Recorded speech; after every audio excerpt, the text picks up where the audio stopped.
डीडवाना शहर में जाट छात्रावास की जमीन पर नगर परिषद संपत्ति का बोर्ड लगाने का मामला गरमाने लगा है। बोर्ड लगाने के बाद जाट समाज के लोगों ने आक्रोश जताया है और नगर परिषद पर जाट छात्रावास की जमीन पर कब्जा करने का आरोप लगाया है। इस संबंध में जाट समाज के लोगों ने एक ज्ञापन अतिरिक्त जिला कलेक्टर को सौंपा है।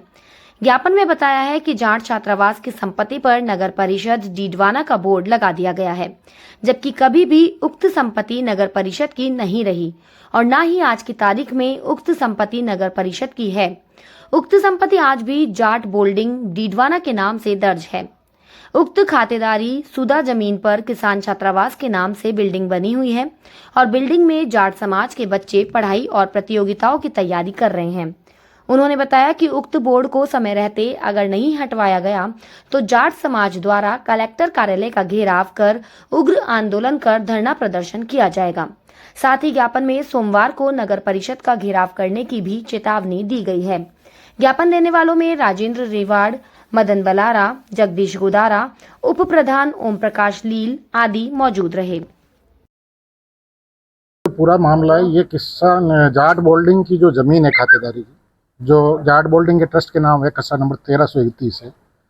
वो काफ़ी समय से उसका एक हिस्सा थोड़ा बाहर पड़ा है, बाकी की चारदीवारी कर ली तो उसमें से कुछ हिस्सा बाहर रह गया था, जिसको सेटलमेंट के अधिकारियों ने भी आके नाप लिया और वो हमारी ज़मीन थी। उस पर पहले भी आज से 10 साल के लगभग पहले भी वहाँ पड़ोस में दो है जो जिन लोगों ने कब्जा करने की कोशिश की थी, वो कब्जा हटा के फिर वो ज़मीन ऐसे ही पड़ी थी। फिर जब जरूरत पड़ी तो एक तो स्वामी परिवार को वहाँ के किसान छात्रावास के ट्रस्ट ने 22/80 की ज़मीन तो उसको दान की और 55/80 की जमीन उन्होंने पीएचडी को टंकी बनाने के लिए दान की, जिसके अंदर वर्तमान में जो टंकी बनी हुई है ना गाडाबास के अंदर, वो टंकी उसी जमीन पे बनी हुई है। और लगभग 58/80 की जमीन एक टुकड़ा जो खाली पड़ा था और उसके अंदर कोई अतिक्रमण नहीं हो, इसके लिए अभी पिछले 10 रोज पहले वहाँ चारदीवारी के लिए ट्रस्ट ने काम शुरू करवाया। तो पहले तो पता नहीं क्यों ये जो ईओ साहब है किसी पूर्वाग्रह से ग्रसित है या इन्होंने कुछ गड़बड़ है इनके दिमाग में, उन्होंने पहले तो उस नीम को वापस समतल करवाया। जब इनको लिखित में लेटर देने की कोशिश की, हमारा फ़ोन वो उठाते नहीं है, हमने कितनी बार उनको कॉल किए हैं।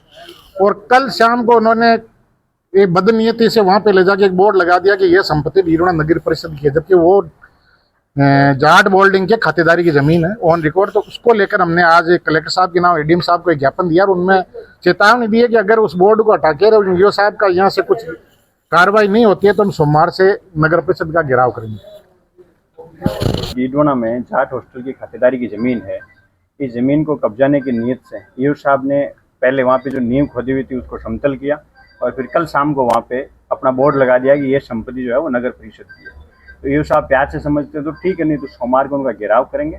और हम वो ताकत भी रखते हैं कि हम नगर परिषद में बोर्ड हमारा लगा सकते हैं कि ये संपत्ति हमारी है। अगर वो हमारे में लगाएंगे तो हम भी वहाँ पर हमारा बोर्ड लगा सकते हैं कि ये संपत्ति जो है ये जाट हॉस्टल की है। तो ईओ साहब ढंग से मान के अगर गलती अपनी मांगते हैं तो ठीक है, नहीं तो सोमवार का उसका घेराव करेंगे और इलाज भी करेंगे। समाज में रोष है, समाज में इसका भारी रोष है। अभी कुछ लोग पधारे हैं आज क्योंकि अर्जेंट में ये मीटिंग थी और सोमवार को बड़े स्तर पर इसका घेराव करेंगे। ये खातेदारी की ज़मीन है, जाट हॉस्टल की ज़मीन है, या समाज के बहुत बच्चे पढ़ते हैं वो खेलने के लिए ज़मीन है बाहर।